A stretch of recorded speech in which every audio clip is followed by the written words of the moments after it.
Téma bohatstva. Bohatstvo samo o sebe nie je zlé. Peniaze, majetok a úspech a s tým spojené veci môžu človeku uľahčiť život.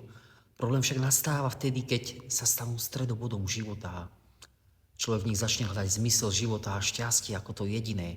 Tedy sa často ukáže, že ani veľké bohatstvo nedokáže naplniť ľudské srdce, veď koľko máme príkladov, vidíme to aj cez médiá, že milionári, miliardári, hoci majú veľký majetok, páchajú samovraždy, lebo nevidia východiska.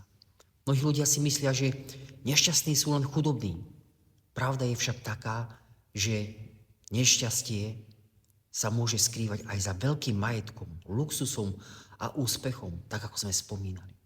Bohatý človek môže mať všetko, čo si peniazmi kúpi, no stále môže cítiť prázdnotu a takú osamelosť vo svojom živote a strach a takú zviazanosť, že aby o to bohatstvo neprišiel.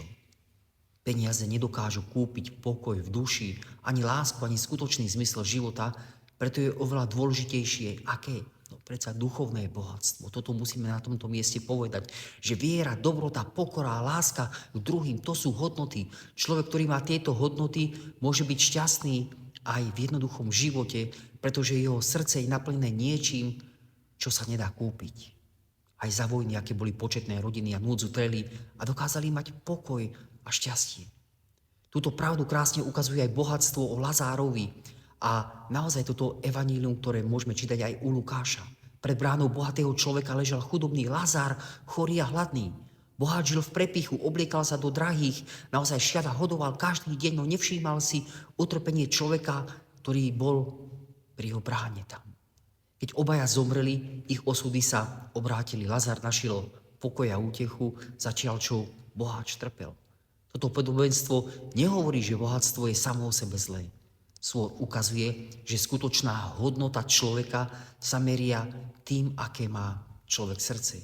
Či dokáže vidieť potreby aj druhých ľudí a či žije v pokore pred Bohom. Pokora matka všetkých čností a pýcha. Vieme, s tým sú spojené neresti a ďalšie.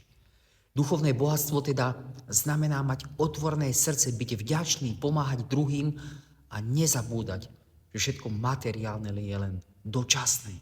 Človek môže mať málo a predsa môže byť skutočne bohatý, ak má pokoj v duši, vieru a lásku.